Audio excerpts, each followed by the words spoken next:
Welcome to the Sci-Fi Center, the place to be, where comic books and wrestling collide magically. Movies, TV shows, and pop culture we share.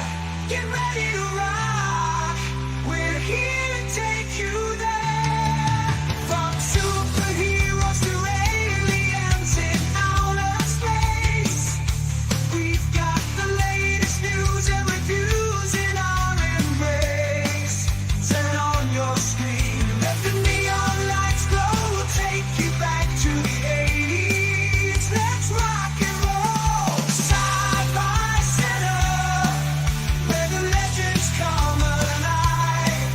Get ready to geek out, let your imagination thrive. We're diving into the past with a touch of modern flair. Sci-Fi Center, the ultimate pop culture lair.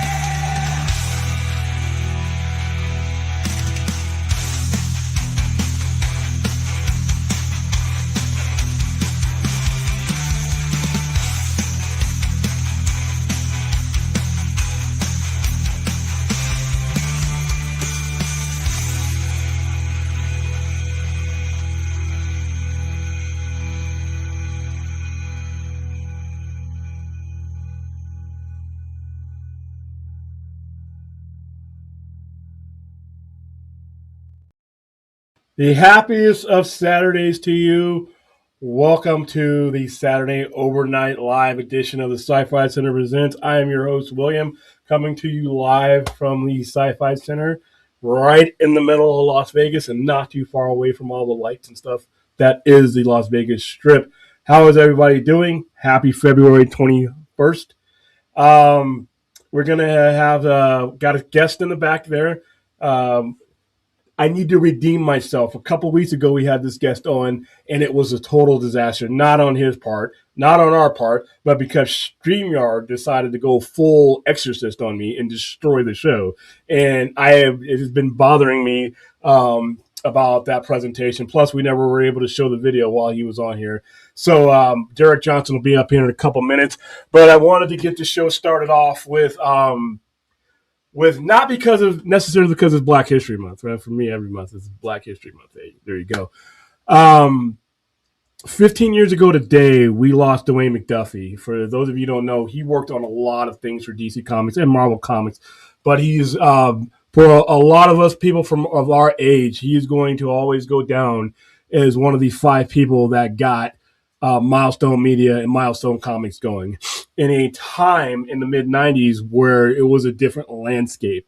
He passed away 15 years ago today. So whereas I was going to do this show in a couple weeks or so, I decided to do it the first half of it. So we're going to have this split up into, we're going to have our Milestone section set up into 2 parts. This week, it's going to be an introductory, how it got started, some of the more important inspirations. And then next week, we're going to go into the details and the aftermath. There's a lot of characters that were influenced by what they were able to do in such a short time. So we're going to go over that introductory wise. And like I said, there's a lot of influences. And those stories were told from a point of view that it was just not being appreciated at that particular time. But we'll go into that. Let me say hi to the chat real quick. And then I am going to bring in my guest here. Oh, by the way, Derek's Kickstarter, it's tied to the top of the chat. If you can support, please go ahead. All right. Read a handful of OG Milestone comics. specifically the Static Comics, which is probably the most one of the more famous ones, Icon as well, and they're all, some of them have been animated and ended up in other comic books. And Rocket, I really enjoyed them. Would love to get the whole run of Static Comics. And here's another thing that I'm finding out as I am about to dive into this. If you are not aware of Milestone Comics, don't worry about it. A lot of people aren't. I was just in my my first full year, while they were on their second run. They started Milestone, and their first publication came out in 1993 with Hardware, and I opened my store up at the end of 1994. So they were just coming to the end of their run. They weren't around a lot, but they did make an impact. So we're gonna go into those. And but first of all, let me go ahead and bring in Derek. All right, Derek. It's okay to sound the best. It's okay. I watched that. Can you hear me? I can hear you fine. And chat, let me know if he's echoing. But if we can fix that. Whoa, that has been a stone in my foot ever since that day.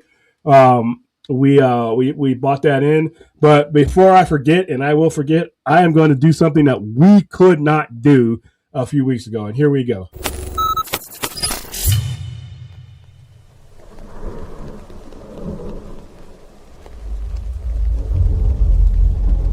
Hi, my name is Derek Johnson, and I'm an independent filmmaker, and I'm launching my first comic series, The Caretaker.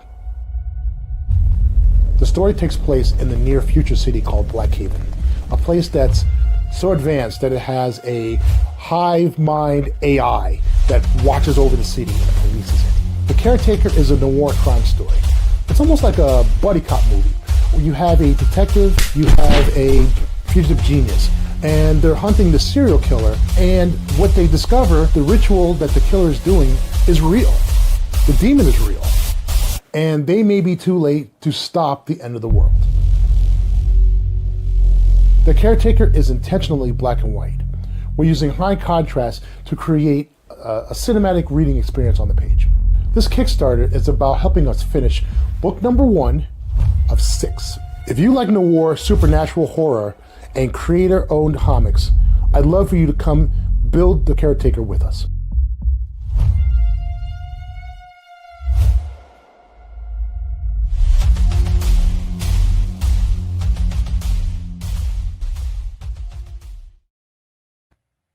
All right. Wow. Yeah, there you go. Yeah, that's where we were supposed to go a couple of weeks ago, guys. Now, Derek is one of many people who, like I said, didn't come up with Milestone. But to be honest with you, as I read his, let me go get it too. By the way, yeah, had it sitting here. As I read this, believe it or not, dude, this would have fit. This would have fit what was coming out in the 90s. And you think the so? thing about, yeah, I think so very much. That's one of the reasons why I was like, let me have this conversation with him. Not only does the environment fit, you can feel a different point of view when certain things are being written a certain way. And I think that the overall acceptance to but hold on, guys. It's Saturday night. You know what time it is, right? Thank you. 5414. 541. Thank you. Bat Burgers. Yep, and it weighs right. We'll dive into that later on. I think the environment that was around in 1994, 1995 wasn't as accepting of Black creators, to be honest with you, in that way, period. With some of the stories that came into the Milestone imprint were reflections of what guys like McDuffie and everybody else were going through. Hardware is literally about the corporate manipulation of a person who creates this technology and has it stolen from them. And a lot of the frustrations that were in the entire imprint came from the way that the industry viewed us, not necessarily out of outright racism or anything, but out of it had never been done before. There weren't that many of us. The percentage of the reading population in the mid 90s wasn't big. To this day, I think I'm the only black store owner in town that's sole proprietor. So we're not that we represent the proportion of the population as we do in the comic books. So when you have writers and creators in the mid '90s, it just wasn't happening, and for these guys to break through was kind of cool. But we'll dive into them later on. But how is the Kickstarter going? How's the progress going? Yeah, well, great thing. We went ahead and funded. We made our goals, and yeah, we're 150% funded, so that worked out really well. We have enough to start doing some printing. We're in the production stage right now, so everything was successful. And man, I kind of it's because of you guys, people like you who supported, who got the word out, and I mean, we're still keeping going. We still need to put the book out and have it, sent to people. But yeah, if the Kickstarter is over, but they can still go to that page that you have there, and they can. There's a link to our website, and they can go and visit our page. Okay. I also have the Ashcan link in the description as well as the information site. So what's the next step? Yeah, check it out. Yeah. So the next step right now is, again, I'm a first time creator. So now we're compiling the pages, getting the pages ready for printing. We're going to be going into offset printing, and so that's going to take some time. There's a period of time where it all gets accumulated, and then we have to make sure that the books are good, and then we're going to start shipping them out to stores and to all the backers who gave us money to make this dream come true. Cool. And it's called The Caretaker. Like I said, I've been promoting it here. You'll see the links in the site. Like I said, I got a Blade. I told you this when we had you on there, doing that disaster show, is I had a Blade Runner feel to this. Yeah. Maybe we're because calling it. Sorry to interrupt you. No, we're calling it Seven meets Hellraiser. That's right. It's kind of like what it is. Yeah. So it's there's a bunch of sequential murders that are happening in this futuristic city called Blackhaven. They think the killer's crazy. He's making all these different symbols, but he's not crazy. He's actually trying to break a contract with a succubus demon. And so what starts as like a kind of a murder mystery enters into the supernatural. And so it kind of gets crazy from there. Cool. I'm glad to be at the ground floor of it. So I got a couple people lined up. I got somebody lined up tomorrow that's going through the same process. So I love doing it, and I love this cover. This cover is cool. I love block color covers when there's two types and then there's one block, especially when there's blood involved. The blood is the only thing that's in color on here. Really enjoyed reading it. So, are you going to be doing the show circuit later on, spring, summer? Right now I'm kind of putting together my calendar for that. I've been so focused on the Kickstarter, we really didn't have I did do one convention in San Diego recently called Black Comics Day. It was actually done by a black comic book creator called Keith and Jones. I think I talked about him. Yep, you told me about that before. I wanted to go to that, but I couldn't.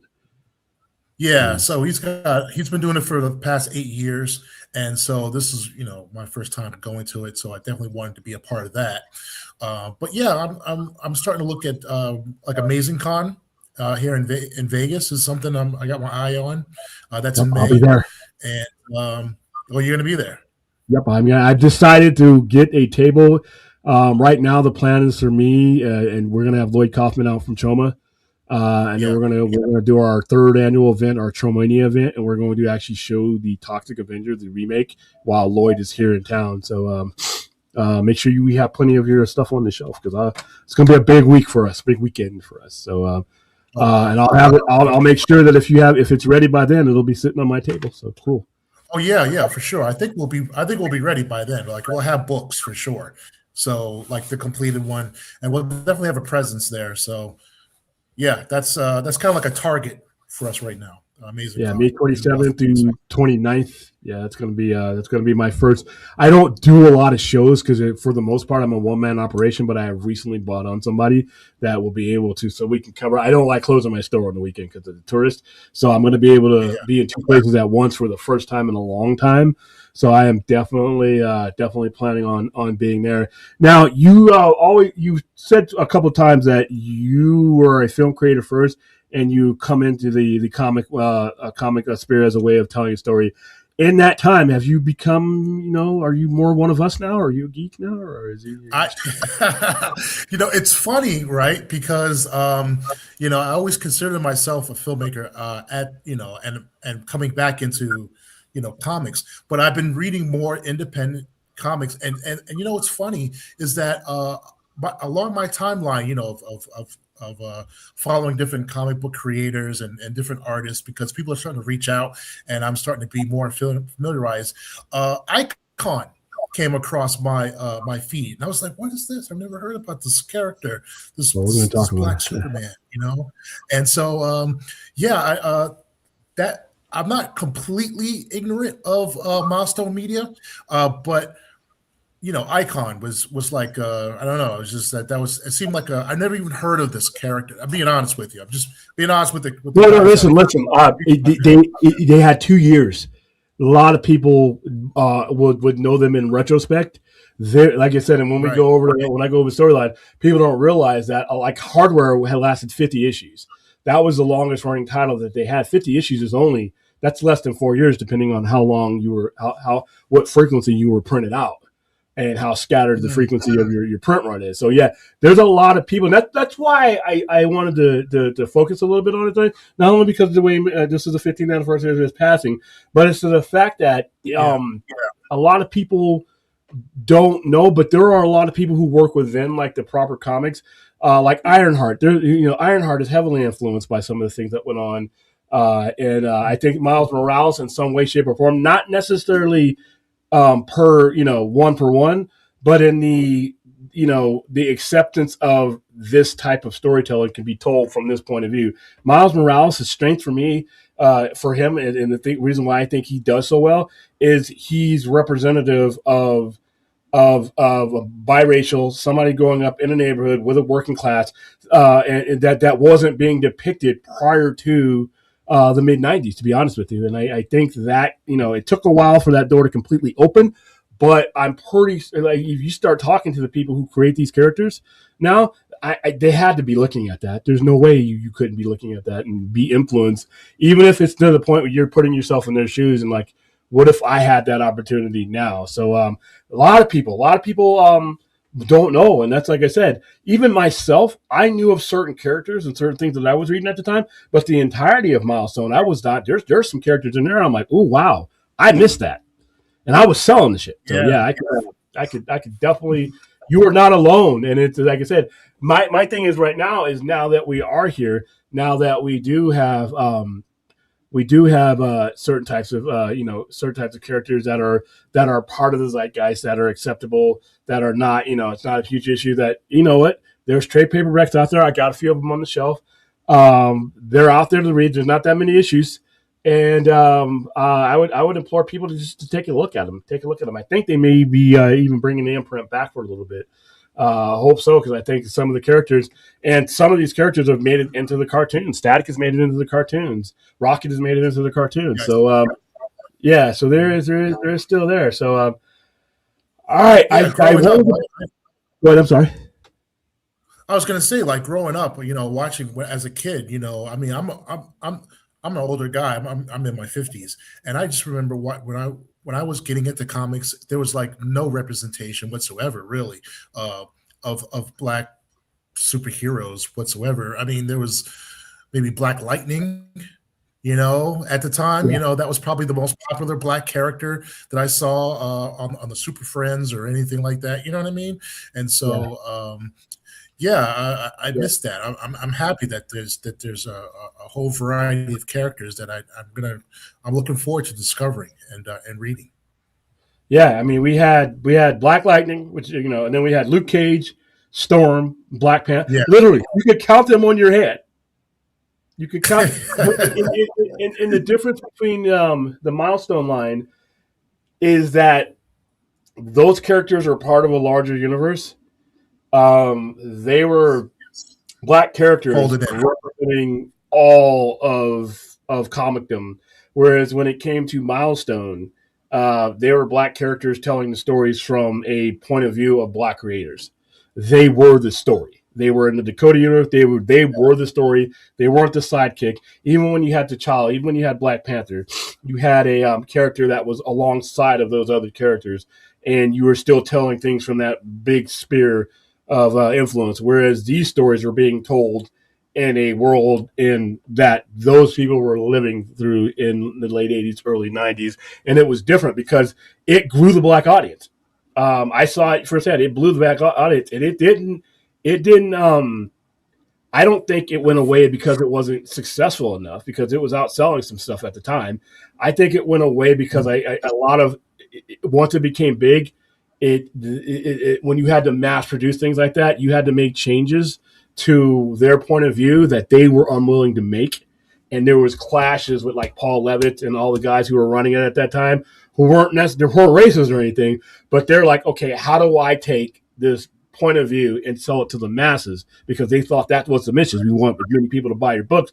But there's a cultural divide there that's still there that nobody was willing to thought they needed to bridge at the time. And it's unfortunate because if these books were being made now, they would be doing just fine. They would be doing just fine. But the mid 90s was not 2020s. So yeah, there you go.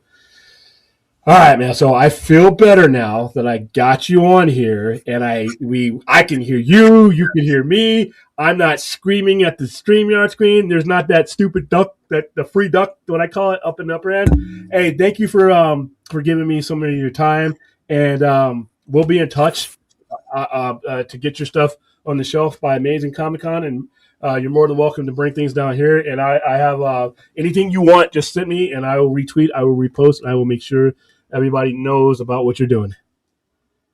Thank you, William. And guys, support the book, and go to my website, octanemp.com/caretaker, and you can check out more information about the caretaker and the journey. Spread the word. It's all in the links in the description. All right, thanks a lot, Derek. All right, bro. All right, man. All right. Well, it's a downgrade in code. No, I'm just kidding. Hey, what's up, Brad? So I am going to go ahead and continue along that conversation real quick. Like I said, 15 years ago, we lost Dwayne McDuffie. He, like I said, for me, I first came upon him as the main push for Milestone Media in the mid 90s. Like I said, my first full year of opening up is when those comics were coming to their end. And my true belief is it's because of the creative, when bands break up, it's creative differences. There was Milestone existed within DC Comics. DC was the distributor, they were the publisher, and so they had the final say on how things would go, even though Dwayne McDuffie was the editor of the group of comics.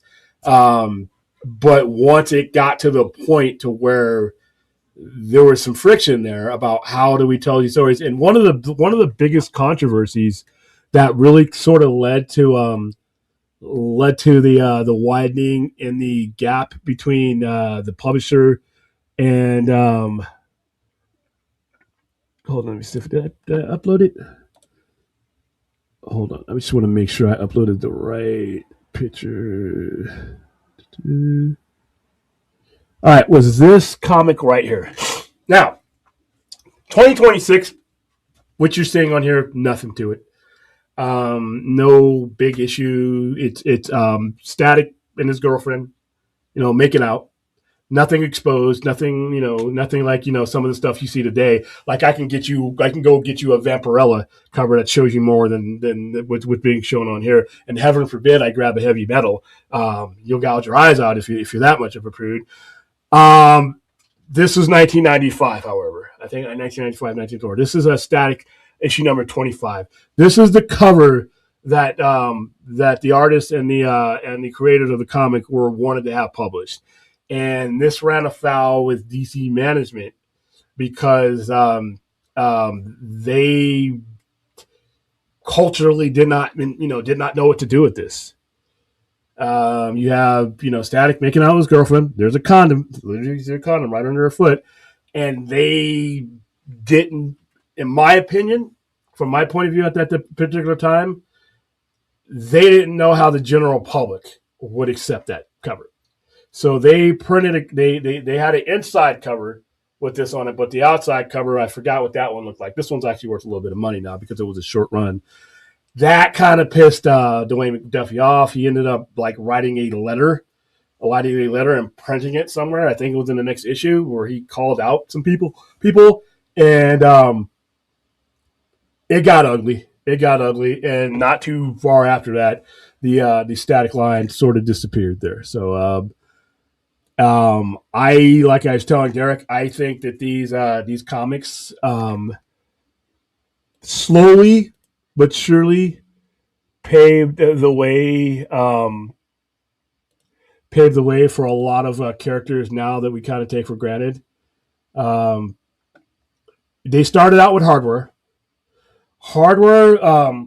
sort of like Iron Man, but a little bit different. And like I was telling Derek, this was the type of storytelling that was being told from the point of view of Black people that were in the industry of comic books, that were in the industry of publishing, that were in the industry of a lot of different things.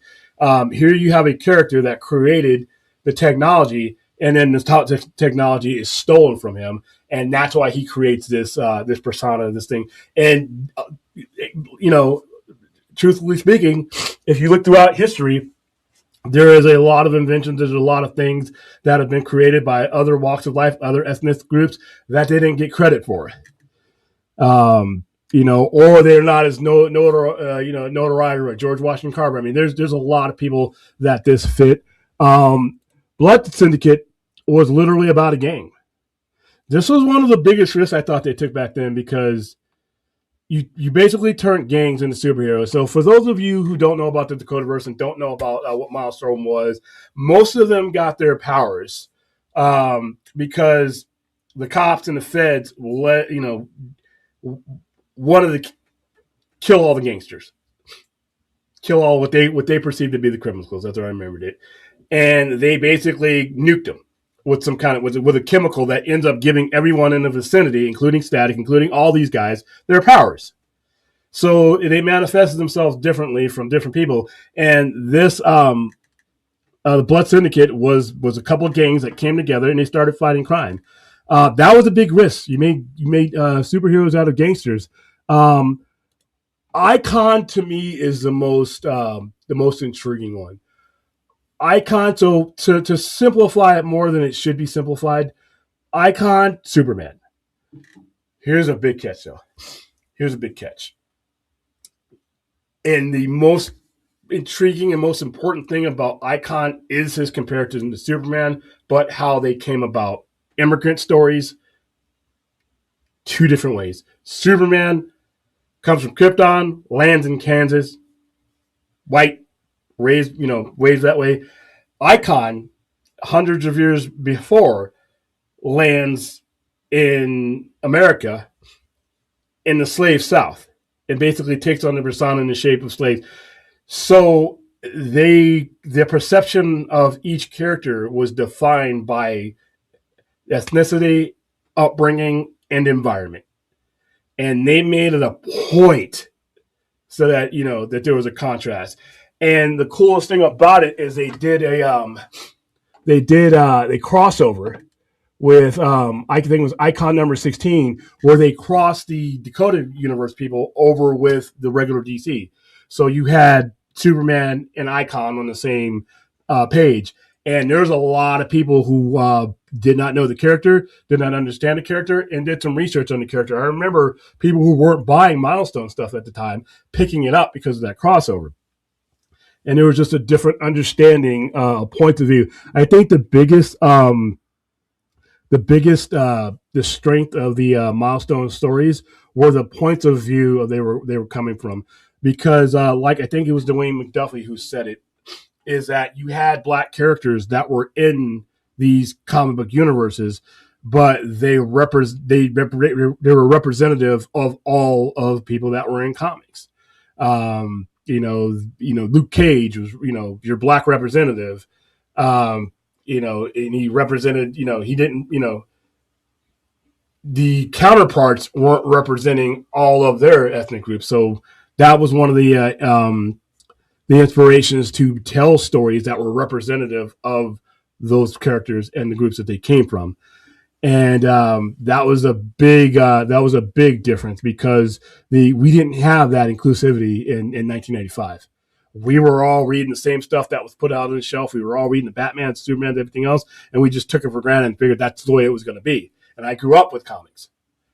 But whereas prior to this imprint happening, you had black characters as part of, like I was telling him, as part of an overall mosaic of stories.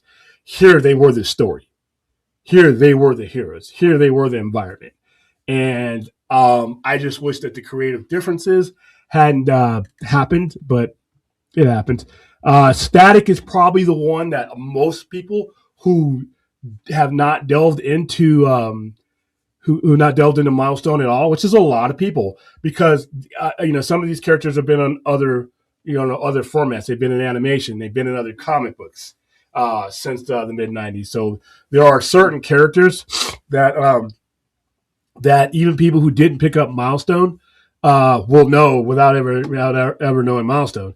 And there's a lot of other characters that are that were influenced by Milestone that you would never even know. Like I said, I will always contend that a lot of the characters that we have today that represent ethnic groups and have their stories told from that point of view, and they're not just in the comic books, can look back 30 years ago and take a look at when somebody did it with a handful of books while it was not being done. All right, so when it comes to, like I said, Dwayne McDuffie died at 40. He was 49. He had just turned. He was born on February 20th, 1962, and he passed away February 21st, 2011, 15 years ago today. He had complications due to heart surgery, from what I can understand. But yeah, he is. He's done. He did Static Shock, so for television. So this is where most of you will know Static Shock from 2000, 2004. He was the head writer.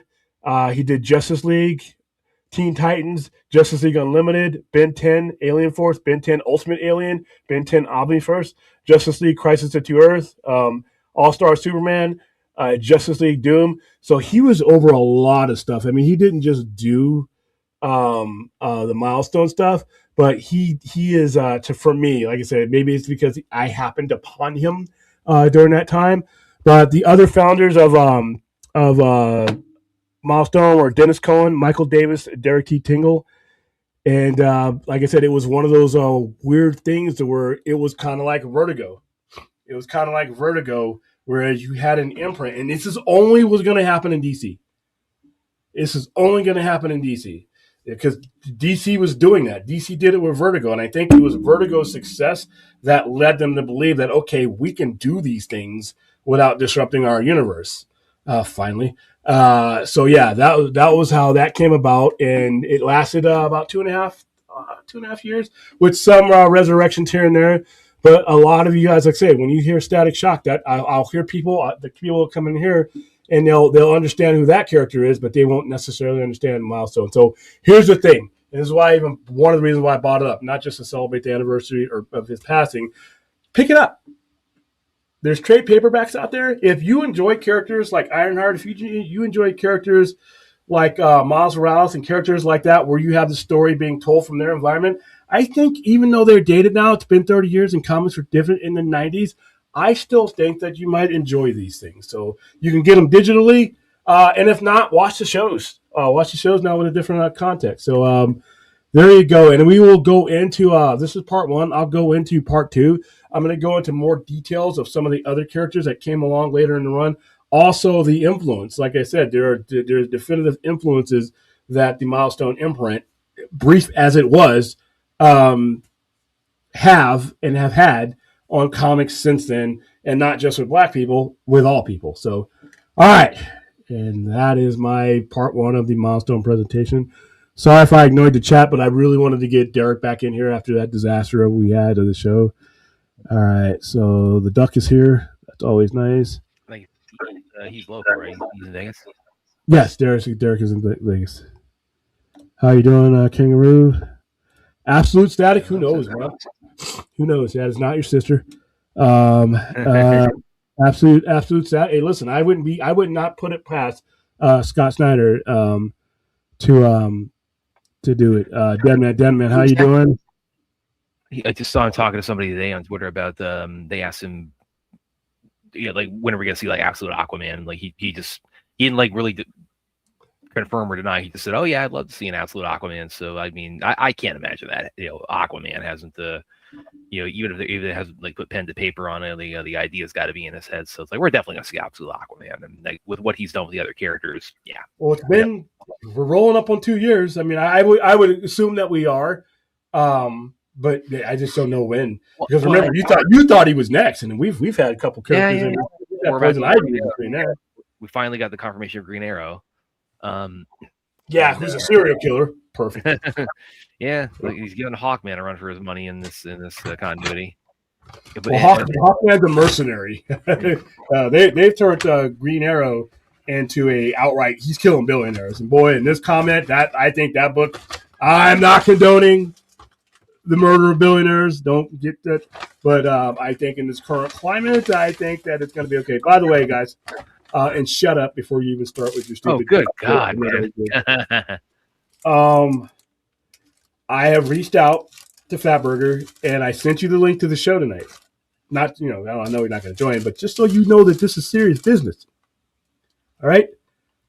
Saturday. You can mark your calendar on Saturday by the fact that I have this child-sized delicacy in my large iguana hands. So I'm not asking for more. I'm not asking $100. Not asking for anything. All I'm saying is, I mean, you do give them ad space essentially with everything. Yeah. There's the logo right there, guys. There's the logo. I'll sing the jingle. Just get in my belly. It literally got delivered. I order it so that it gets delivered while we're on the air. I'm not asking for shirts or anything. Just a burger a week, man. Just have it on my way. Have it sit. I can feel it. It's been made right. The two queens at the Buffalo Express Flamingo. They did what they always do. But you know what? I've turned some people on to Fatburger. I know something about the way that one's shaped. It looks like you got like a softball in your hand. No, it's a bowling ball. That's it. You could roll that down. I'm hearing it right now in my head. The bowling pin sound with that burger right there. I mean, that would be a horrible thing to do with this beautiful. But like I said, last week I showed you guys the comic book comparison, right? So let me. What is something in here that is big enough? What would make for a good comparison tonight? Let's see. I gotta find something. Answer some of the chat while I find something to show you how beautiful this is. William, how do you see the characterization of Spawn as being a black character? Do you think it helped with representation for it, or no effect at all? I don't think it had that effect at all because of his appearances, for the most part, grotesque.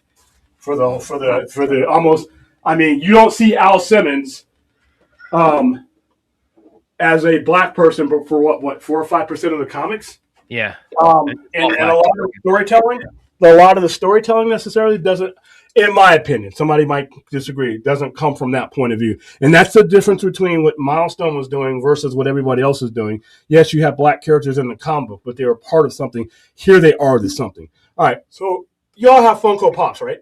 Everybody got a Funko Pop? You know where you've seen them? All right. So this is a Funko Pop. That's a Funko Pop. That's a Fatburger. See that? Funko Pops are pretty decent things. There you go. Well, see, we know what this means now. This means that Fatburger, they need to start producing Funko Pops now. Well, there you go. If I had the choice, give me the Fatburger. So Fatburger, I'm going to clip that out, and I'm going to send that to you. And for the price of one XXX, for the price of one a week, delivering me 2 pounds of happiness, I mean, really, again, like, is there anybody on YouTube who's providing so much ad space for Pat Burger? It's the Sci-Fi Center. I mean, I've made my case, Fatburger. You've replied. You know I love you. You know I'm a happy customer. Help me make more happy Fatburger customers. Help me add 2 pounds to everyone's diet weekly. And remember, he also has a co-host too. You can like cut in on this deal. Yeah, fuck that guy. No, I'm just kidding. No, I'm barely gonna get. They might send me like a coupon for some fries. That's where I'm going right now. Let's not push our luck. But yeah, Fatburger, if you're watching, Bring it back. Oh, does Fatburger have a mascot? Well, I don't know. I think you can make a case that William is the mascot. Me, dude. In fact, Funko. Make a Funko of me holding the Fatburger. Yeah, of the logo, like logo William, the Sci-Fi logo, and like put a Fatburger in one of his hands, like that. Or me, or hold like I am a whole like hold the whole thing number one. Like he's like holding the whole thing. Comics number one instead of Superman throwing the car. I have the Fatburger, and everybody's running from me. But yeah, I am their local mascot. So bring it back to Spawn real quick. To I don't know if I would mention this on the show before, but because Todd McFarlane, he's talked a little bit about in interviews about like a lot of the core cast of characters, or like I mean, there are a lot of based on real people. Like Al Simmons is based on like his college roommate. People are named after family members, and who's it? Terry Fitzgerald in the comic is black, and then they had as DB Sweeney played him in the movie, and he's white. And like the reasoning, like the official reasoning, at the time was that he was just the best candidate that we looked at for the role, and then it's kind of the rumors crept out over the years that the studio apparently was like they were concerned that having like too many black leads would like lead to the public perception that Spawn was like a black movie or for lack of a better term. So they said, let's have Terry Fitzgerald be white to kind of, I guess, counter that perception. But I was kind of wondering your thoughts on that. Well, I have never really heard that, but here's the thing: once you have a black character as the star character, then if you're gonna have some conception that it's a black movie, there you already have that. I can't refute that though. I don't know what kind of audiences that they were going for in that movie. I will tell you that the reason I don't necessarily perceive that as the biggest problem is because what kind of movies and cultures that were being put out and that were the most successful. You had Wesley Snipes making a lot of money. You had Will Smith making a lot of money. You had Denzel winning Academy Awards, making a lot of money. You had movies like White Man Can't Jump. You had In Living Color just wrapped up its role. You had black culture for sale to the point where nobody had a problem with any of those things being perceived as black. I mean, in the 90s, if there's one thing, people were going to see us. So I don't know if that is true, and I'm only saying that is true. If that went down that way, that whoever was perceiving it that way was not looking around at the room, at the environment that was going on. Like I said, you only got Blade because of Wesley Snipes was making a shit ton of money during the 90s, and this is the same era that Spawn is being released. You have Wesley, like I said, you have Will Smith in one of the biggest movies of the decade in Independence Day, and in a whole bunch of other stuff, and in Fresh Prince of Bel-Air, as he wrapped that up, where all ethnic groups are watching. So, and then you had, there's a difference between accepting a black culture and then accepting of black people. That's a different story for a different day. But as far as the retail exception of black culture, I don't think that was a problem in the 90s. I mean, well, from Jordan all the way down, people were going to see black folks. So I don't think that was a problem. I wasn't there though. I'm just giving you from growing up in the 90s, being a grown man in the 90s, and seeing the success of all these things. I don't see why Spawn would have be following anything that didn't stop them. You know what I mean? Yeah. I mean, and that's like that reasoning. I mean, if that were like, if you're making something like that now, if you're making a Spawn movie now, which Todd McFarlane's been trying to do for ages and ages, I mean, if that like reasoning were like published now, I mean, people would like that would just be incendiary. But I mean, would you perceive like racist intent behind that, or is that just like Okay, there's a difference between racist intent. A poorly articulated business decision, or what? Okay, so racist intent is, you know what, I don't want those black people in my movies. I don't want them coming to see my movies. I don't think this of them, all that, or the same thing about me saying anything about any group. That's a racist intent. There is a genuine fear, though, like it or not, where there was a certain time where you had to worry about whether your general audience, whether you believed in the person or not, whether would your general audience come to see this person, would they accept this person in this role? And earlier on, that was the issue. You would, I mean, early in the '80s, if Nick Fury would have been well known, Samuel L. Jackson would not have played him. But in the '90s, after the Renaissance he went through, there's no problem.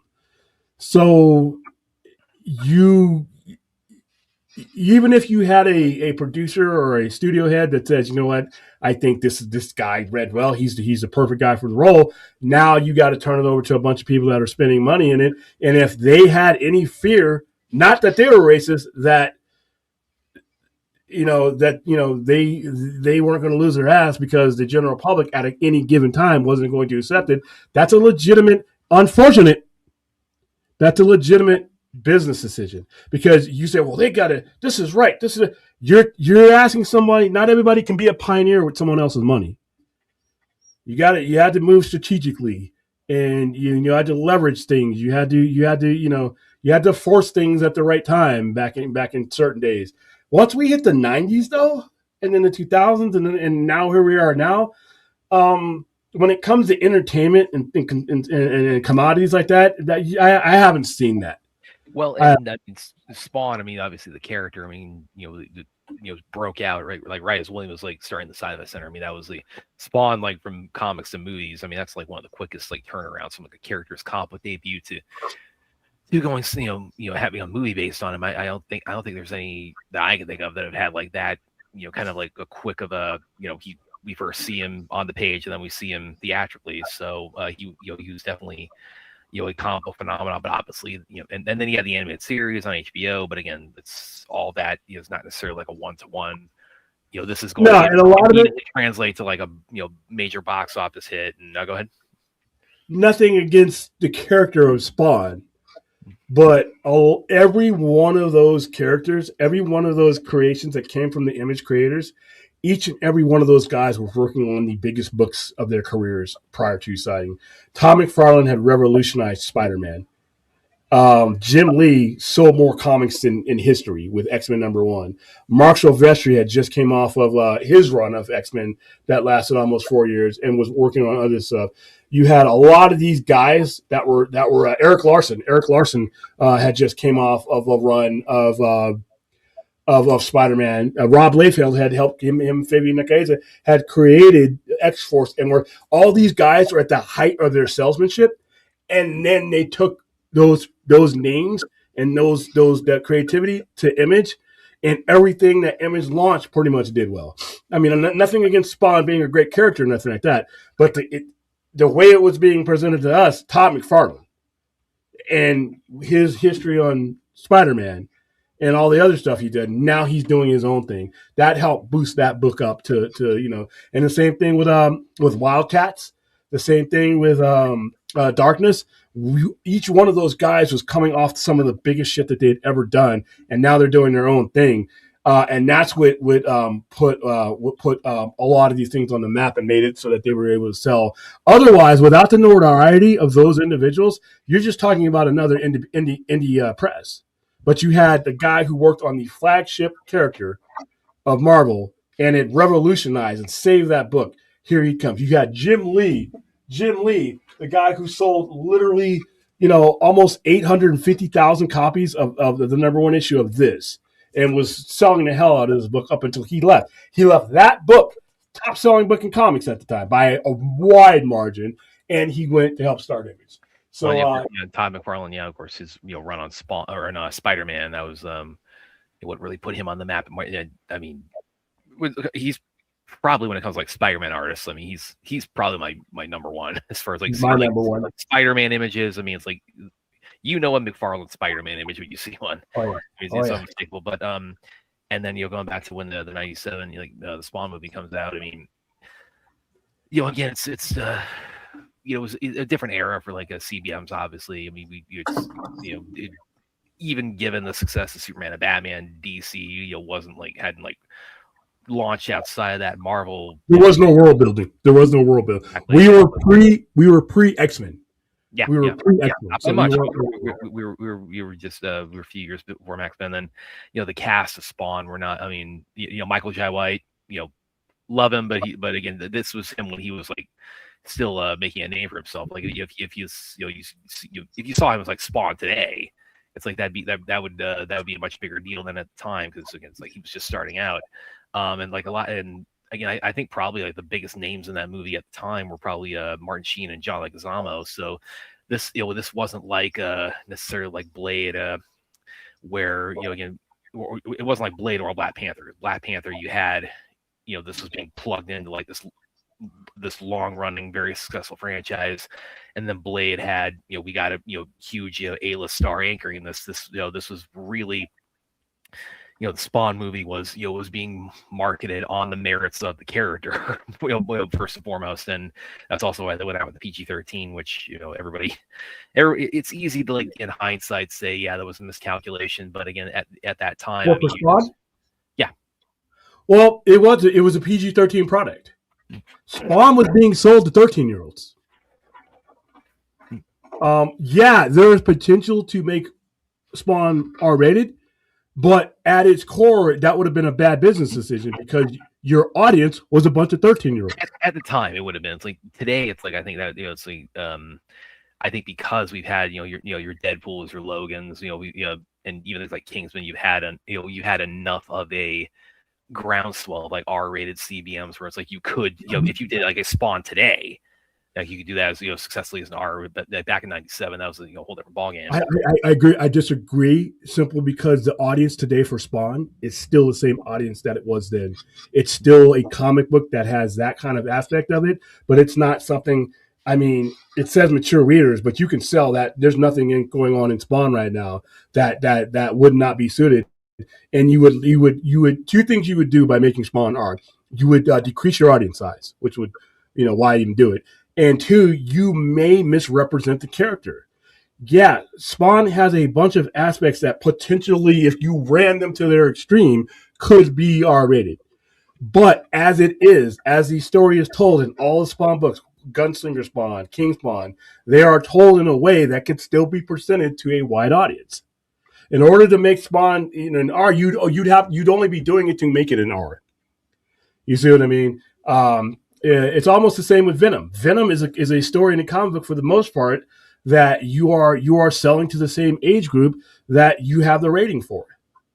So because the difference between an R-rated movie and a PG-13 movie, there's a lot of differences and stuff that to make it R, you may have to change the character to where that's not your audience. Your audience for Spawn is not like Clive Barker-ish type people.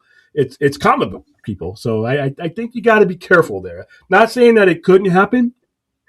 Not saying with Daredevil. Not Daredevil. Oh fuck! I always do that. With either one of them. Deadpool. With Deadpool, it was different, because that character was created one way and evolved into a different evolution, to where the movie created its own persona. To whereas I think Spawn is the other way around. Spawn has always been suited for that, and with that creator, I don't think Spawn Tommy Fernando would even sign off on a PG-13 movie. Well, this were the reboot that he's again spent 15 years trying to make happen. I mean, he with everything he said about that, he seems to actually want to really go for an R with that. But see, the business people are going to sit down to him and say, "Listen, we're about to give you, or not give you, the director, because you're going to be an advisor. Sit over here. You're wanting us. You came to us with this pitch that you've been selling to this age group for 30 years now, 32, 33 years now. we probably need to keep this recognizable as your character in order to get it going.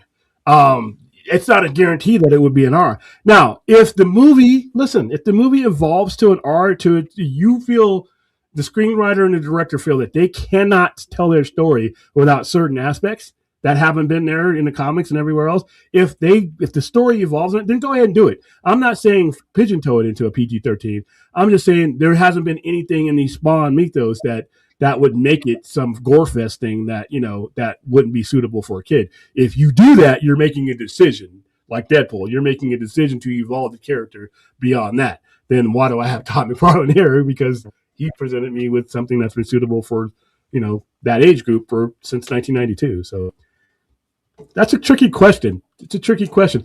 I would say just make your movie and then decide where the rating is going after that. Well, and I mean, you can looking back on like the 97 one. Again, this is I think I've shared on the show before. Like that, I had to fight and it's not even like technically an R, but that was when I had to fight my dad for quite a while to be able to see. And it wasn't like he just thought it was gross, the clown and all that. So he really pushed back on that with me for a long time. And it's so funny looking back on that now, where like having seen the movie at the time, and now I read Spawn comics, seen the animated series. Like I go back and tell him, I was like, listen, like this is like the most like Sesame Street version of Spawn you could do. I mean, this is compared to like what he how he's been portrayed comics wise, animation wise. The movie is by far the tamest that we've gotten of Spawn. Oh, you also got to realize it's 97. 90. There's a lot of reasons why I was like that. To answer your question, Dante, or your answer statement, yeah, but there are things that HBO and Warner Brothers, wherever, will do on HBO, even back then, that they would not do for wide release when you're talking about bringing in an audience, an at-large audience. There are things that there are different rules and licenses that they can get away with and do on that. When it comes to the 90s, it was the 90s. So you have a mentality there. You have to understand the mentality of your time that you're in. It was the 90s.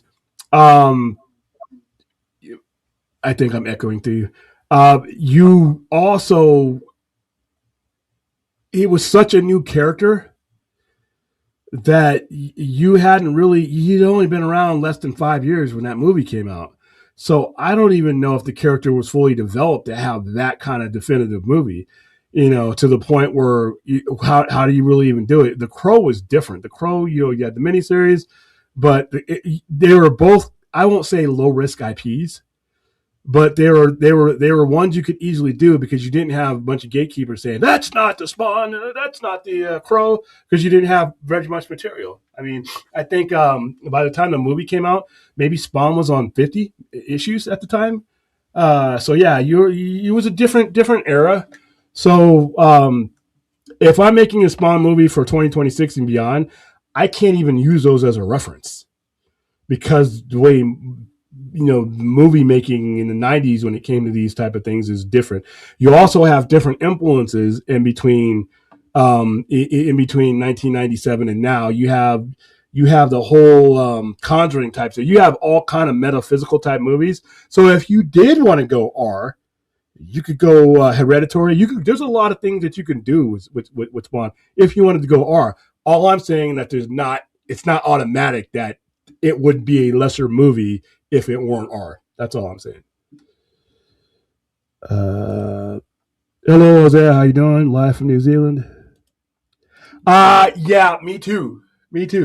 Now, if you're going to make that decision to go hardcore, then HBO is where we see the level of acceptance and violence. And plus I am always going to be partial to series when it comes to movies, especially when it comes to HBO or things like on Amazon, because I know we're not getting some cheap down version of it. HBO gets whatever budget they want for whatever they want to do. If Game of Thrones, there was one Game of Thrones season 6 cost $15 million an episode. They got it, no problem. So I would agree with you, Forrest, if we're going to put if we were going to do it. I always like series too because it gives me more time. I don't have to rush to tell a certain aspect of a certain character's story because I only got 2 hours to do it in. I got an entire like with Watchmen. What's the guy's I forgot his name, but he was one of the best characters on the show. He had the mirror mask. He was the character that was the subject of A Little Fear of Lightning, and one of the best episodes of any comic book show I've ever seen. Watchmen is the best comic book show that I've ever seen. We had time to get to the point where that story mattered. The Squid Monster. Couldn't do the Squid Monster in a 2.5 hour movie because we didn't have the context for it. In the show, we had the context for it. We actually got to see it.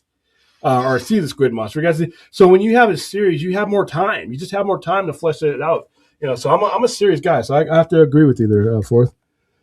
All right, 90 was it was a mentality. Like I said, when you talk about comic book IPs, there's pre-X-Men 2000 and then there's post-X-Men 2000. Everything after X-Men 2000, when everybody sitting at the table realized, shit, we can build a world. It doesn't have to just be about one person and maybe a sidekick. We can build a world with big name stars and actually have that world, people leaving wanting more of that world. That, to me, like I always say, X-Men 2000 was the most important comic movie ever made. The most important. I'm not saying it's the best, but once again, it blew open the doors to everybody else watching. There's no accident why many of those people who worked on those Fox movies ended up being folded over into much bigger and larger things, including Kevin Feige. They knew what they had then, and everybody else looked at it and said, okay, we can do this. We no longer have to make the case of whether we can make these big ensemble movies. X-Men did it. It's multiple times successful, and then they went from there. So yeah, the mentality being we're just going to stick with the Batman model, some low budget Captain America, whatever. No, after 2000, it was a different world, different story. He looks like we covered it the other night. He looks like Taskmaster in a much more gruesome way. It's that skull thing going on. That is creepy, and the fact that we don't know who he is, which is kind of cool. I really like that. I'm kind of hoping that they kind of keep his identity secret for a while, but I know they'll probably blow it the first page. Yeah, he looks like an armored Taskmaster with a nice little bow. Oh, Jesus Christ. I was having a good night, and then you had to do something like that. They're Mighty Rex. Well, yeah, again, if it came out a decade later. No, it's still bombed. It takes the boys. It would still. What? Yeah. I can't even believe you say that without your own mouth locking up out of just pure speculation. I'm saying a matter of observable objective fact. That is not objective, and that there's no way you could be using powers of observation to come up with that. Exactly, I could. All right, Looking Glass. There you go. Thank you. There you go. Looking Glass. I love that character. His paranoia. And like, if you have not watched Watchmen, the Damien Lindelof series, first of all, watch it, because if you can't understand my excitement about lanterns, you gotta watch Watchmen. Episode 5, A Little Fear of Lightning, is where he got his paranoia from, and it's Looking Glass on the night that the Squid Monster sends its psychic blast throughout the city. He's in New Jersey when it happens, and he's and it's a great story. You should watch it. Like I said, if you have any degree of excitement about lanterns, you gotta watch Watchmen. It is, in my opinion, I haven't seen a miniseries or series done better, comic book wise, and that includes Penguin. And I love Penguin, but Watchmen is on a different scale.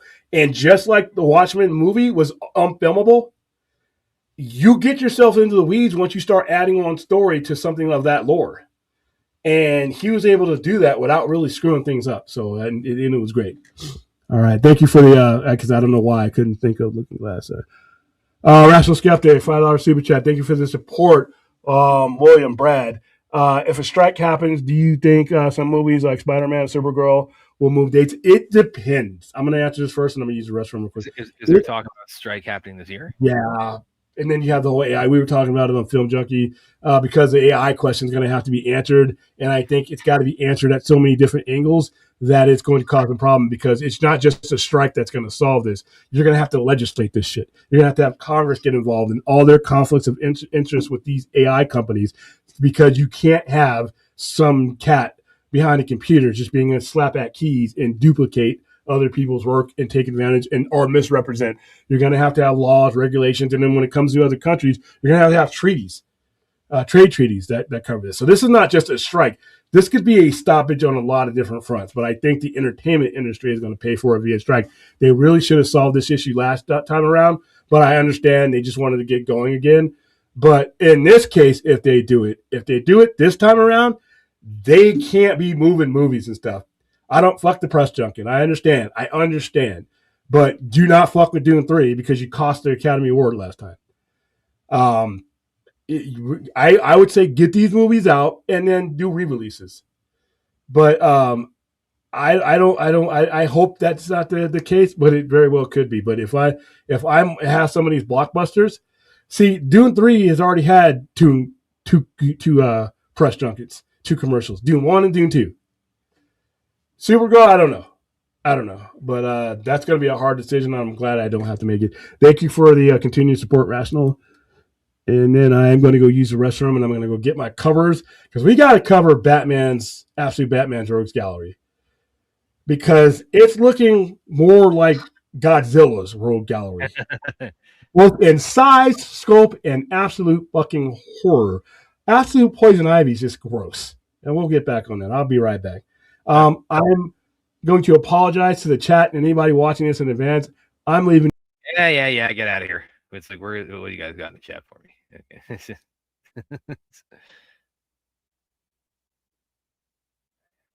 Okay. Mystery Man, Watts of the Boys Could Run. Mystery Man. Exactly. Sis gets it.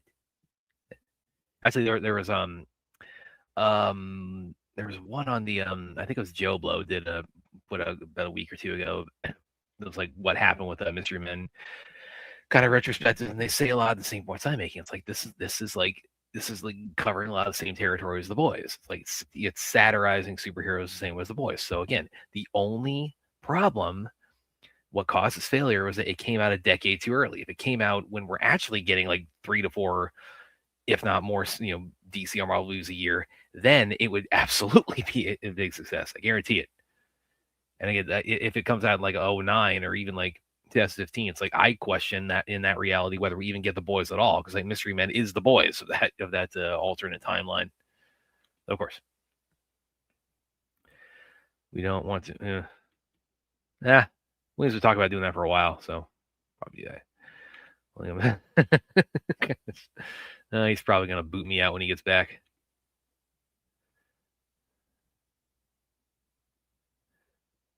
Clint, New Zealand, we're a small island. How do we sound important? Someone screams out, throw a bunch of Scrabble pieces in a bag.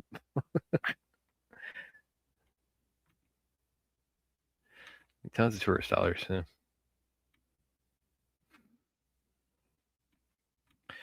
Okay, if anybody can decode this. Let's see. Tumawa hakana kiana huatuaka.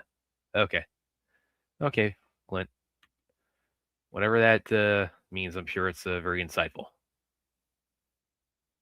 Sure, it's very insightful.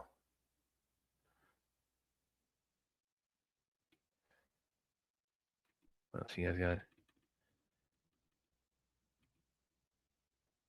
By the way, Aaron, yes, is again for us martial arts nerds. 2026 is looking really awesome. There's like stuff Brent Foster's doing, and the stuff coming like out of China and Hong Kong, and again, like this last week we've seen like a bunch of trailers and clips and things like that, and like yes, we will have stuff. Perp tagged Aaron and I in this. I hope to put this on IGE pretty soon for Fight Against Evil 3, which again has Shi Miao, of course, is the man, one of the guys anchoring the Furious. It's like the universe is like actively teasing me about the Furious at every turn. That looks pretty awesome. I hope they put it on IGE pretty soon. We should take Aaron. We should take Perp up on that. It's like the watch party of Fight Against Evil, because he's told me about those for a while, so that'd be pretty awesome. Clint really getting hot and bothered about it.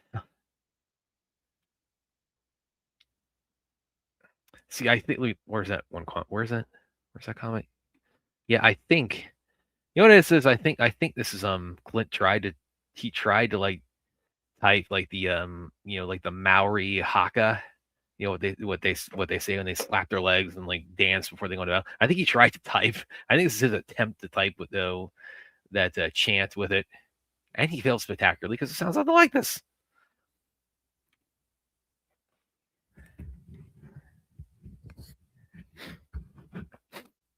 I've seen I've seen Maori dudes like do like the haka at like festivals and things like that. It's pretty cool to see them bring that to life, because again, this is what they did going into battle.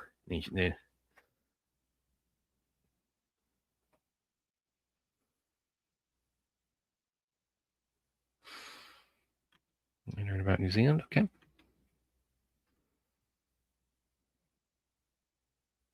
By the way, since we're talking about AI, I'm sure we will definitely, if not tonight, we're definitely going to have the discussion of like, again, just the explosion of just AI seed dance.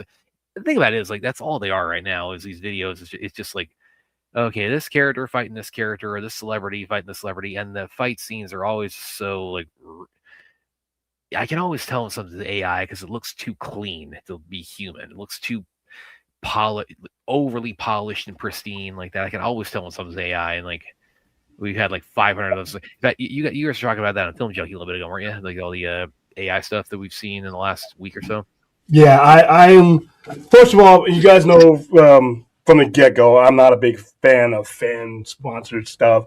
No offense against the people who do them. I want my stuff to be from the source. If it's Star Trek, I want it to be from Star Trek. If it's Marvel, DC, I want it to be from the people who make it, because continuity reasons and things like that.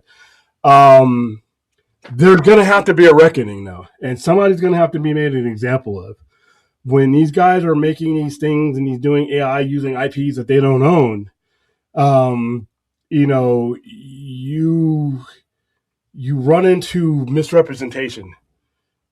And whether people want to agree or like it or not, the company who owns that IP has the right to step in and dictate their public perception of their IP that they own and that they make money off of and that they pay people off of. So, at the very least, with this AI stuff, you're going to have to put a watermark or something on it. Something blatantly says that this is AI. I don't own this. Now, some people do. Some people will put in their description of Batman versus Super, something like that, right? And then they'll put AI. But then there's a lot of people who don't. And you can't necessarily expect that everybody's a rocket scientist and is going to be able to figure out the difference, even some of the poorly made stuff. And also, if you own the IP, you have the right not to want poor renditions of your thing out there. Parody is different, because usually when someone is doing something for parody, most parody people clearly identify their stuff as parody. So there's going to have to be some kind of reckoning, and it's going to be that one guy. And like we were talking about it on Junkie, it's going to be that Napster 3.0, where those one couple of guys paid the price for everybody's music piracy.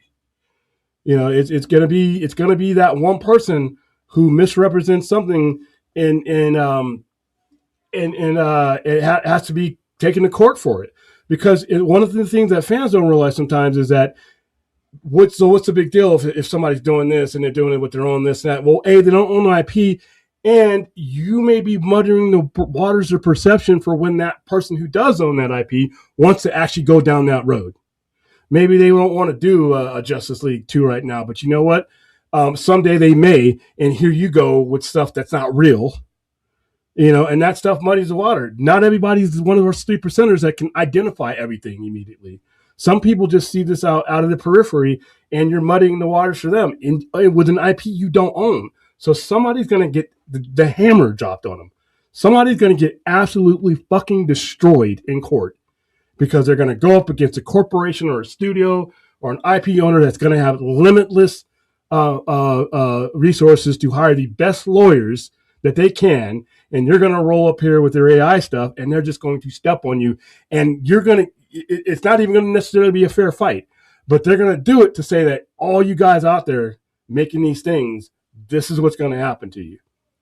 And in order to do that, you're going to have to establish laws, legislation, like I said, treaties, regulations within organizations like the Writers Guild, the Actors Guild. They're going to have to form their own collective bargaining. That has to be backed up by Congress and law, because just because you have an agreement, a collectively bargained agreement, if there's no law to back up the collective bargaining, then you're just going to have people doing stuff. So I'm not a person who's afraid of AI, but I see it as something that, can be a useful tool if it's regulated. But if we're just going to have the Wild West and people just making stuff and throwing stuff out there with IPs they don't own and not identifying them. Like I said, I think the bare minimum should be, if I'm making a Brad parody, that I identify that as a parody. When I'm watching Saturday Night Live and Trump comes up there at the podium, I know damn well I'm not watching Donald Trump. Or if I saw a AI version of Donald Trump, even though he's a public figure, but I know that I'm watching satire. I know because I'm watching it in the context of a satirical show. So there's going to have to be some rules. Right now, there's no rules, and I think that's what everybody is afraid of. So a lot of AI. Well, we're getting more and more AI questions with each show. It's the direction that we're going to. But yeah, I think a strike is happening. I think you're going to have some lawsuits that happen, and it's just going to. These things are going to have to happen. We're going to lose some stuff as consumers of entertainment. We're going to lose some shit because this strike probably going to last a year. How long did the last one last? That was probably like 6 months, something like that. Okay, and they weren't tackling; they were avoiding this issue. But this issue is entangled in everything. If you're an actor, at what point does the studio own your? Yeah, it was about 7. Little or is about 7 months. Yeah. Yeah. Or 6. It was excruciating talking about that fucking strike. But yeah, who owns what? Where are royalties going on? When you die, unless you're James Earl Jones or some of these people who give the permission for the rest of the existence, if you're not, do you still get paid? Do you get paid a different rate when they restructure the footage that they own? But how do the royalties work out? Now, if I own the company, if I own Batman, if I own DC, at what point do I step in and stop you from doing something with a character that I own? What's going to be the fine for when you do it and you don't identify yourself as satire? These are all things right now that should fall under basic copyright law, but because this technology is new and we have so many conflicts of interest, like I when I was talking with Dave, we have a lot of these AI companies that are lining the pockets of the senators and the congressmen. That's going to have to come to the surface because the general public and the people who are getting wronged by this, the lawsuits are going to choke up the system and they're going to have to deal with it. China's the same way. China owns a lot of these AI companies. So if we're going to use this as a tool, it's going to be the same thing as any tool we use. There's a way you can use it and there's rules to abide by if you do. So that's pretty much going to be my go-to until we establish some kind of framework. I really don't have much more to add to it. Max said, dude, does anybody know? Do you know besides Soto and maybe Clint who Max how old are you people? Even Lewis Tan, yeah, I saw you. He's having some. He's had on Instagram. He's had some fun poking fun at that. Again, it's like the one that really, and Aaron saw this. The one that I thought really this definitely shows the limitations of this in its current form is it was another Tom Cruise and Brad. I don't know why who thought that parents, like the parents specifically of them, like what the idea of that came from. But it had them as Ryu and Ken from Street Fighter, and it's it's horrible. I shared that and I said this makes Legend of Chun-Li look like Enter the Dragon. Yeah, and like I said, when it comes to these fan things and these AI things, people will always want to look at the company that owns IP. Where, man, fuck those guys. How come they're doing this or doing that? Because they own the IP. Period. End of discussion. Just like when we were when I was on the other show, it's the same thing when the whole Batman and Robin, the Schumacher cut, when those guys were going to show that. Warner Brothers was made to be the enemy out of that when they had every right to shut that down.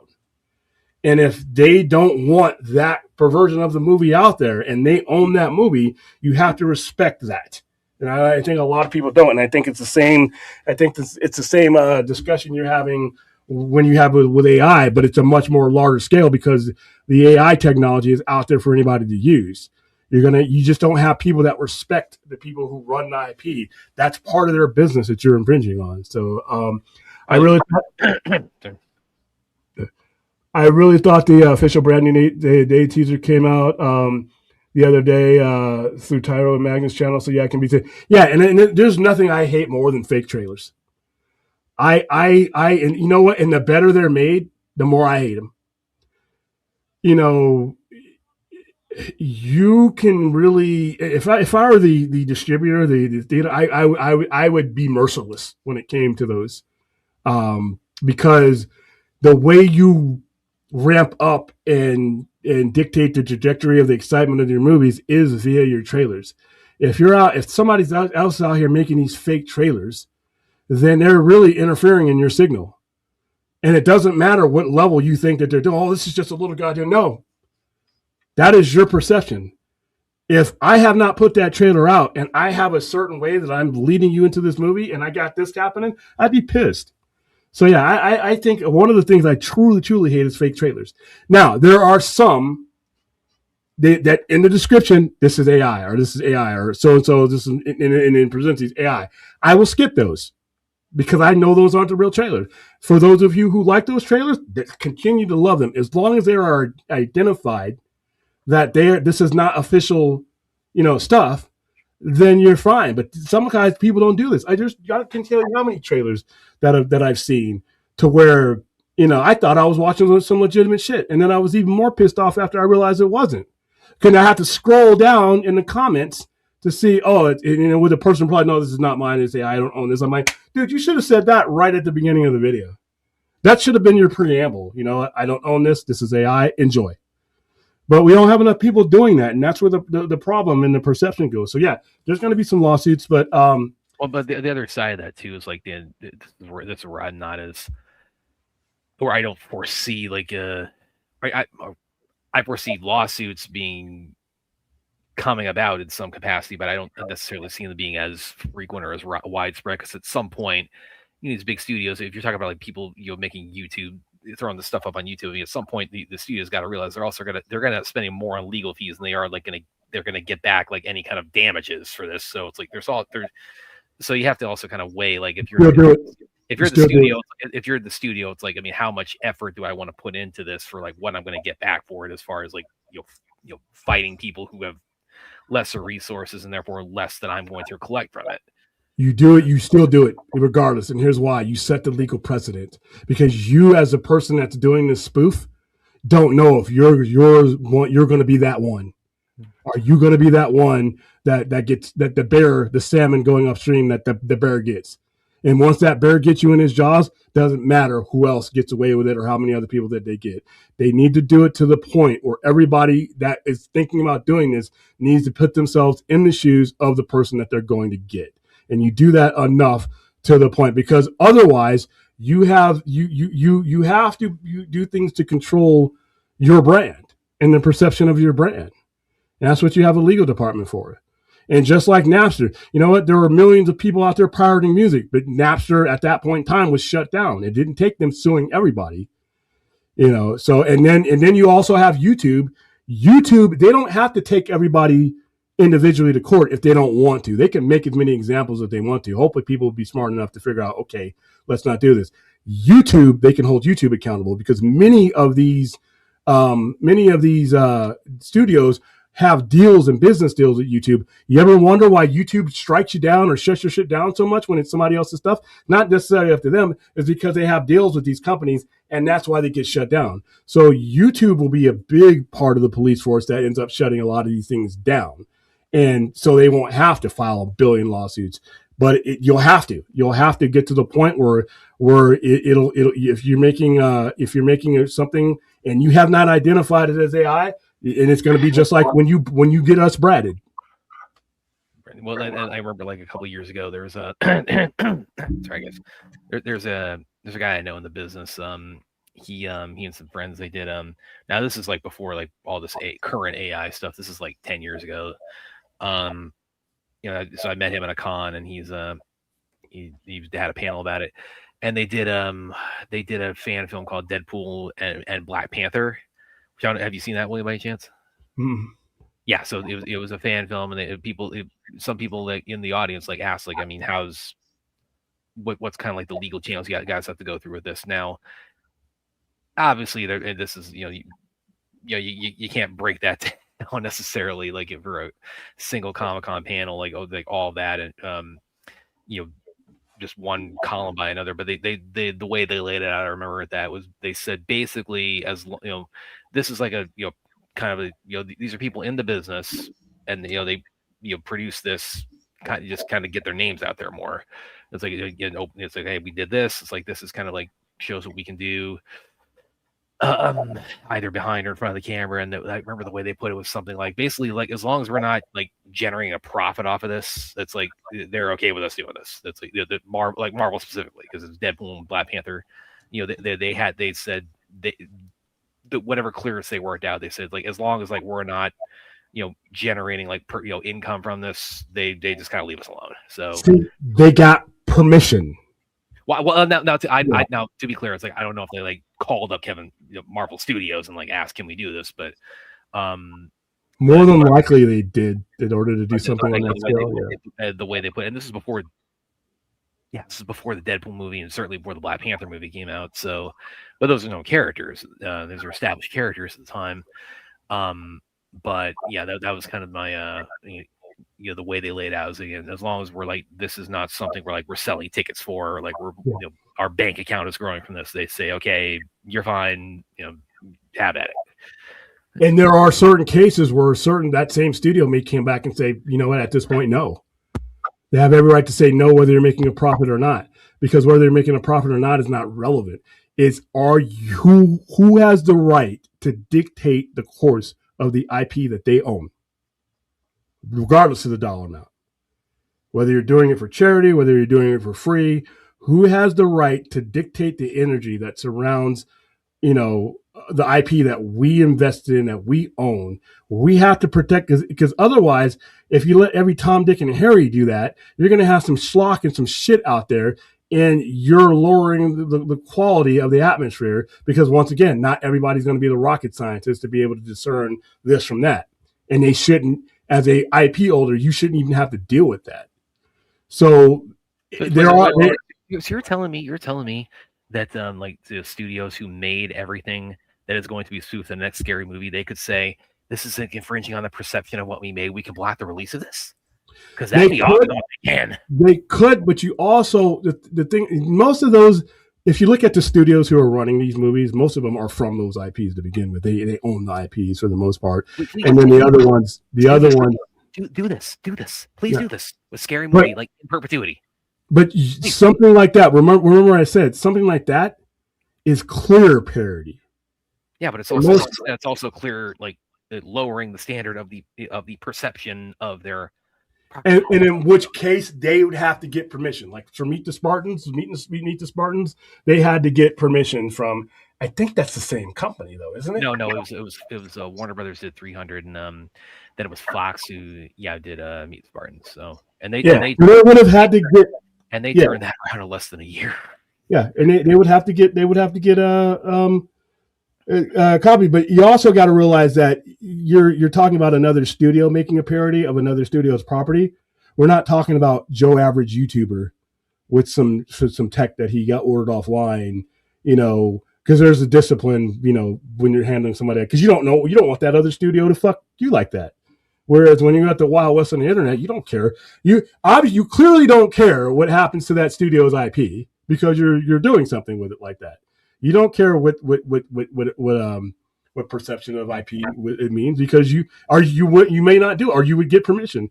So you're talking about an undisciplined structure outside of a studio and studio IPs to the Wild West. So, and it's going to have to be solved. There's going to be some lawsuits. Couple things I want to end real quick. The AI talk around right now real quick. One of them's from Fourth. I'll say that one for a second. But this is a tweet that Greg Silverman, who's a former, I don't know if he was CEO of Warner Brothers, or he was very high ranking, in the suits at Warner Brothers up until about 2017. So he put out this tweet that was kind of interesting. Did you guys notice who seed dance generates when you prompt Superman? Now, everything we just said aside, I mean, he ain't wrong. What did he say? Do I see what? Do you guys notice who see, because the company that's, all these new AI shorts are coming from right now is Seed Dance 2.0 or something. Do you guys see who Seed Dance generates when you prompt Superman? And like, well, yeah, I mean, that's the Superman that we see in that. So I know he's having fun with that. But he decided to push some buttons with that. And that's like, oh yeah, we see what you're doing. Like, which Superman is Seed Dance like defaulting to? So yeah, I just thought that was kind of funny. And I also thought this was kind of funny that Force just sent me. And you're gonna love this, William. You're absolutely gonna love this. Ah.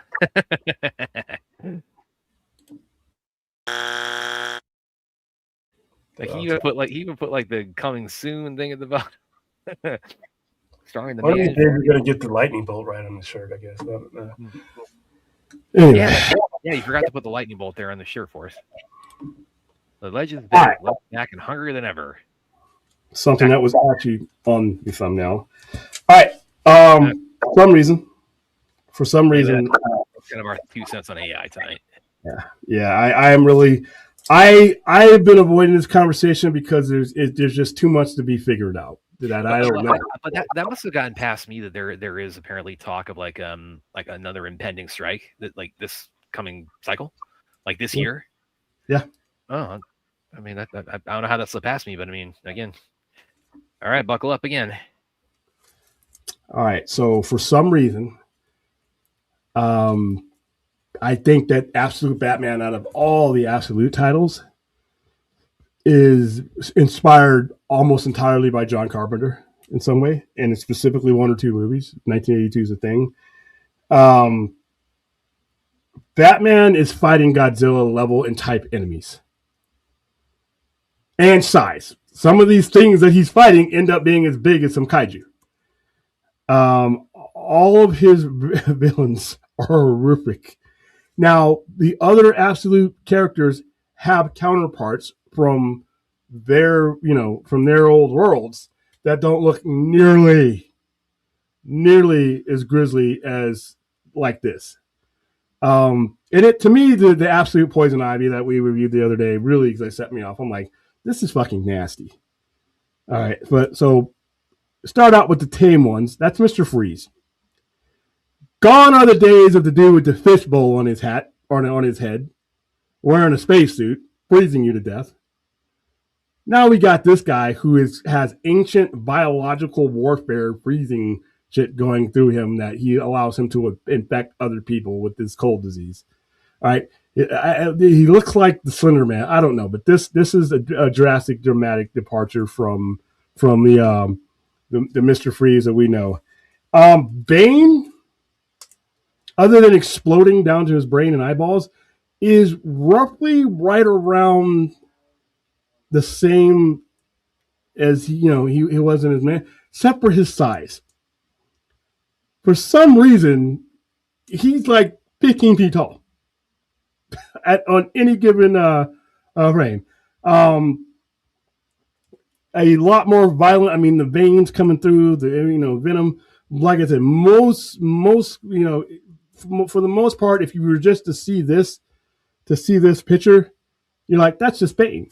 But when you see him in the comic books and he's the entire panel, yeah, it's a big difference. Now, once again, here we go.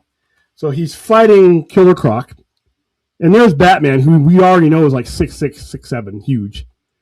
And so that makes Absolute Bane some terrifying 15, 20 feet.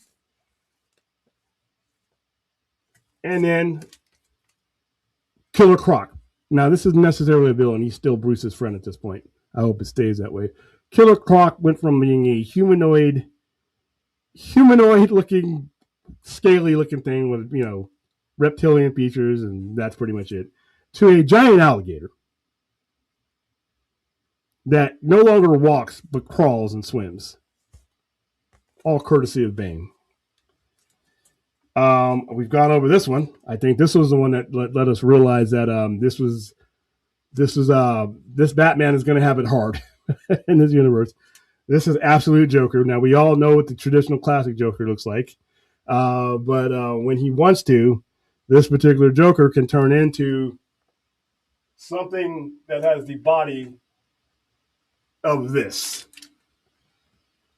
This is the first appearance of absolute Joker, and he's huge. Nothing that this Batman bites is small. Everything has been roided up.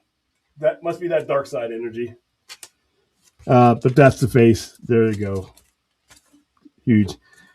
Now we get to the one that's just disgusting. This cover's nasty. Gives you an indication of what poison ivy is made of. Now, as I explained the other night, poison ivy is different than the Isley that we are used to dealing with in the comic. She is a much more grotesque, as you can see just from this cover. I mean, going down Batman's mouth. Her powers are of a different nature. They don't just include plant life.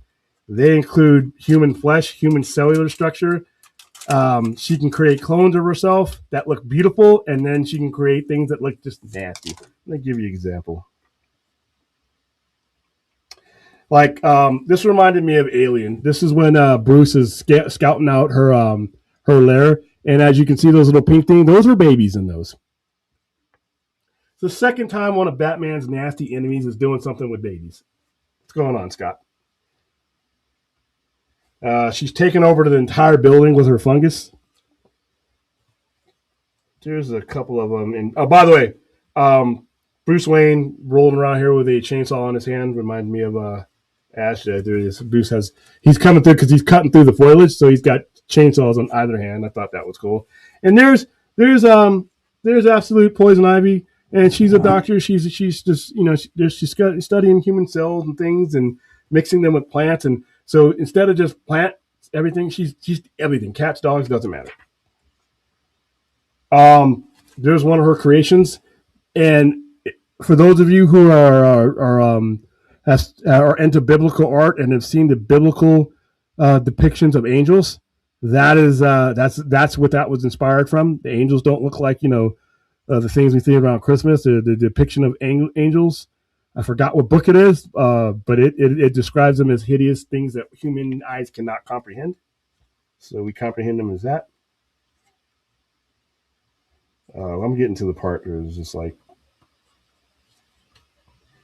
and of course, like I said, this is where she can make all these crazy creatures. It reminded me of Prometheus. This issue, it reminded me of Prometheus. All that nasty shit that's in there. So Batman breaks open the flamethrower, but this is her making clones of herself, and they're all hot. So Batman's like, "Hey, what the hell?" And then he realizes Alfred tells him that there's no human life in there. There's only one human hybrid, and it's her, and that's absolute poison ivy. So that's the first print, and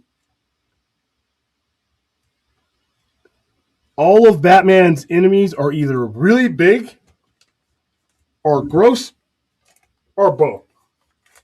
And this is the main difference between Absolute Batman and anything else. Because Wonder Woman fights giant monsters, but they're not anywhere near that. They're not 10 feet tall. I don't wonder why the screen's doing this. They're not 10 feet tall. They're not StreamYard's fucking up. Hold on, put Brad back in the picture. No, should let me do both. What's going on? So I guess we're going to stay in the screen because StreamYard won't let me get out. But yeah, Batman's enemies are just nasty. They all.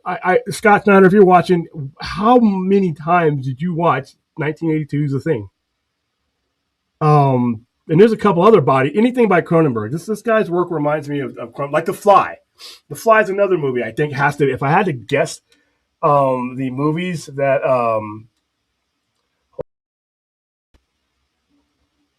why is this not? There we go. There we go. Any Scanners, The Fly, any of the crazy stuff Cronenberg did were body horror is the thing. Body horror is a big thing with Absolute Batman. Have you read the newest Absolute Batman? Not yet. I just got it the other day, but I haven't had a chance to read it yet. Yeah, it's another origin story.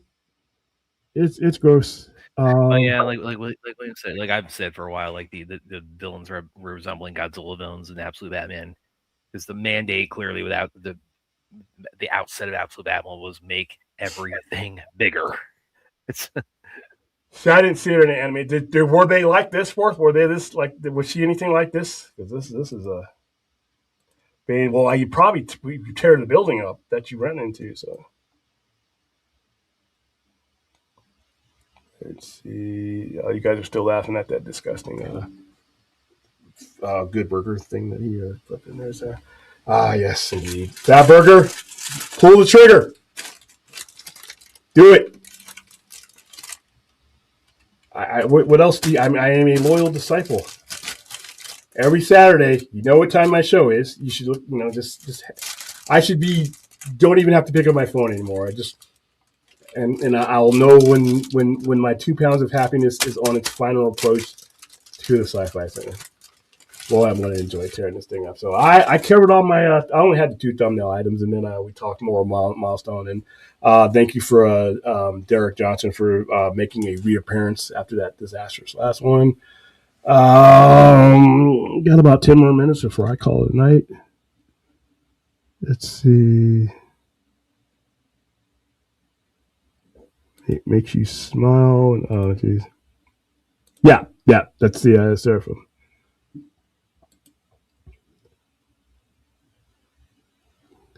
I think that's it, man. I think I'm going to go ahead and call it a night. It's been a long weekend dealing with allergies. I think everybody I know is dealing with allergies today, so at least it's not the flu. Some people are dealing with the flu. I got my shot, got all my shots.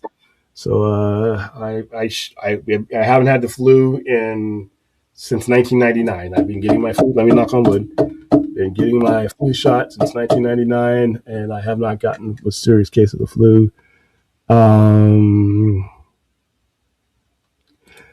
It's absolutely a limited run. Some of them are. Martian Manhunter ends at 12.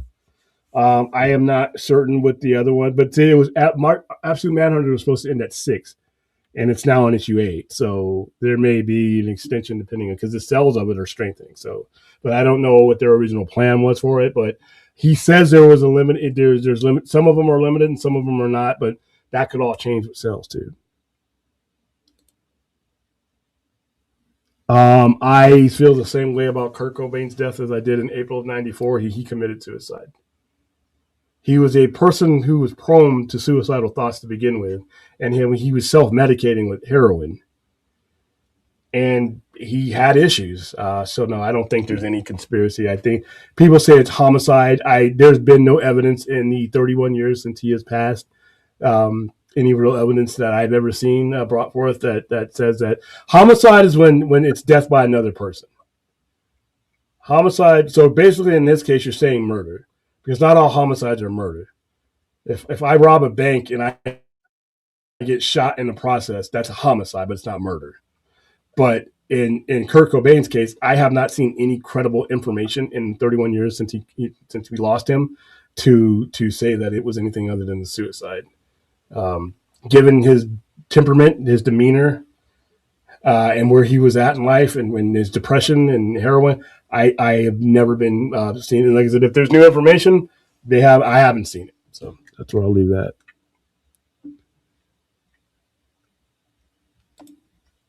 They've had this forensic. Like I said, they haven't had any.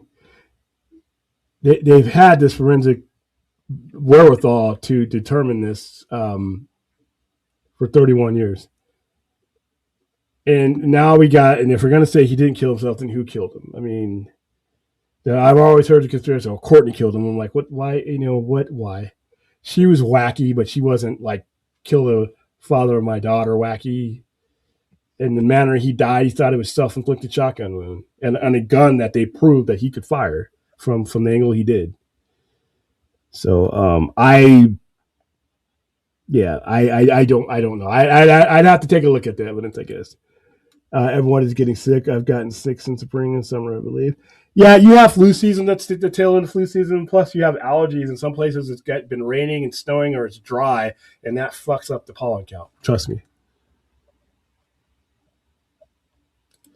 I'm curious if there was a design climax.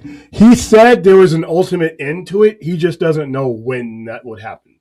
He hasn't, for what he says, he's had issues planned out for either 35 or 50 issues. So he's got a storyline but he also said that could change. Sales could everything can change. He hasn't hardwired himself into any particular ending like the Ultimate Universe has.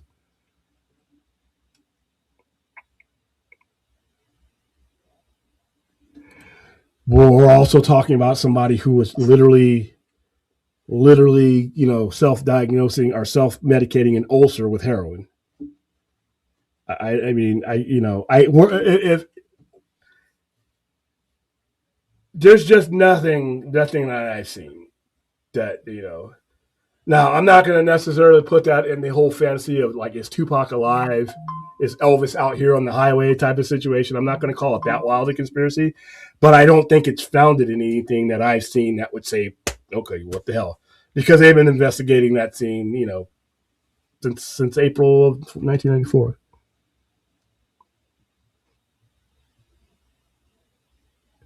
Yep, he's about to self-medicate. What is this? On discussion, William. If in your own time, do you deprive the recent and deep dive into what? I think that's a typo there. Do I deep dive into recent insane files? No, I don't know. I don't get that. Are you medicating the fourth? All right, I think that's a good note to wrap this show up. We will be back tomorrow. We have a guest tomorrow, right, Brad? Yeah. We talked to him earlier, so we'll be and it will also be another indie comic creator. Actually, we'll be speaking with. So a lot of fun got there. All right, well, that's where I'm going to leave it. Please subscribe. Liking helps the algorithm, I guess. I don't know. Spread the word, do all that stuff. It's hard for a live streamer on YouTube these days, but you know what? We'll grow at the pace that we need to, and no faster than we need to. So, all right. Well, they've been doing that since the day he died. Yeah. They've been doing that since the day he died, and they've had 31 years to bring up that kind of evidence. And it's just, at some point, it's like I said, it's like the lone. Remember Furuki and all those guys off of X-Files with their crazy stories about the cigarette smoking man? That's all this is to me. It's this crazy conspiracy. So, and one last, cursed suicide always perplexed me. Why would anyone unalive himself? I doubt that term unalive creeps me out. Just say kill. I know. Yeah, I don't know. We're not. There's no point tiptoeing around with that. Yeah, we've already packed up our money. Themselves with a shotgun. From recent reports, the way he held the gun, he wouldn't have been able to. No, he would have been. They've shown the gun. He could have easily. He could have done it. That's one of the first things that they proved forensically. That was his, and even the angle that the gun fell. And there's been nothing to refute that in the 31 years since he's passed. So, all right, guys, we'll see you tomorrow, 10:30. Have a good rest of the remaining 30 minutes of your Saturday, and we will see you later on this Sunday. See you guys.